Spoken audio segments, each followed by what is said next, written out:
अस्पताल का मामला है। जी साहब, बहुत ही गंभीर मुद्दा है। एक तरफ जहां सीएम रिलीफ फंड एक ऐसी राशि होती है जो हमारे प्रदेश के उन गरीब निर्धन परिवारों के लिए होती है कि जब उनके परिवार में कोई मेडिकल इमरजेंसी आती है तो उनके उपचार के लिए निजी अस्पताल में माननीय मुख्यमंत्री जी द्वारा राशि दी जाती है अस्पताल को। लेकिन इसी मामले में बहुत गंभीर मामला सामने आया है। मकसूदनगढ़ में स्थित भोपाल सिटी अस्पताल, जिसको 2023 में गुना सीएमएचओ के द्वारा अनुमति दी गई थी अस्पताल के रूप में, इस अस्पताल में 2024 जुलाई और 2025 मई के बीच में सीएम रिलीफ फंड के द्वारा इस अस्पताल को 48 लाख का भुगतान किया गया है। फरवरी 2025 में इस अस्पताल के खिलाफ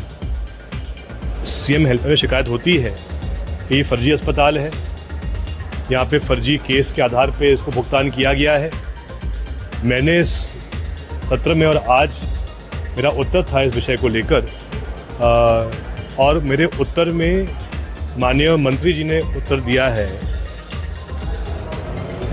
कि अकेले 10 महीने में जिस फर्जी अस्पताल को ये भुगतान किया गया है, मौके पे जब जांच हुई तो ये अस्पताल मौके पे पाया ही नहीं गया। आश्चर्य की बात तो ये है कि इसी जांच में ये बात शामिल हुई है कि 4 अप्रैल 25 को अस्पताल के मालिक द्वारा लिखित में दिया जाता है आवेदन कि अस्पताल बंद कर रहा है, लेकिन मेरे पास प्रमाण है जहां मई 25 में भी इस अस्पताल को भुगतान किया गया है, जबकि अस्पताल तो 1 महीने पहले बंद ही हो गया था। तो आप कल्पना कर सकते हैं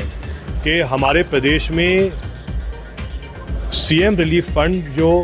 सबसे पीड़ित और शोषित और गरीब वर्ग के लिए रहता है, जहां उनको सहायता मिले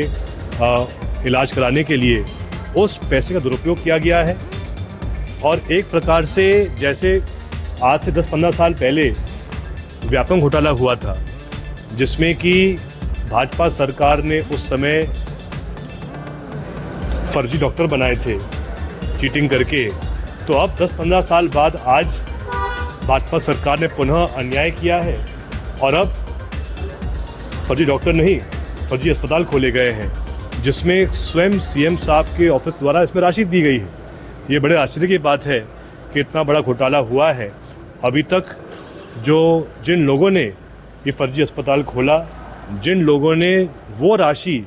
जो गरीब, वंचित और पीड़ित पक्ष के लिए थी उसको डकार लिया, लेकिन आज दिन तक उन लोगों पर कोई एफआईआर नहीं हुई है।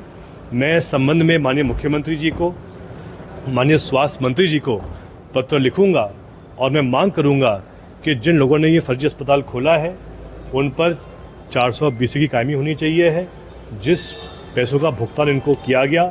वो भुगतान इनसे वापस, वो पैसा उनसे वापस लेना चाहिए है, और साथ में रसूखों की कार्रवाई इन पे होनी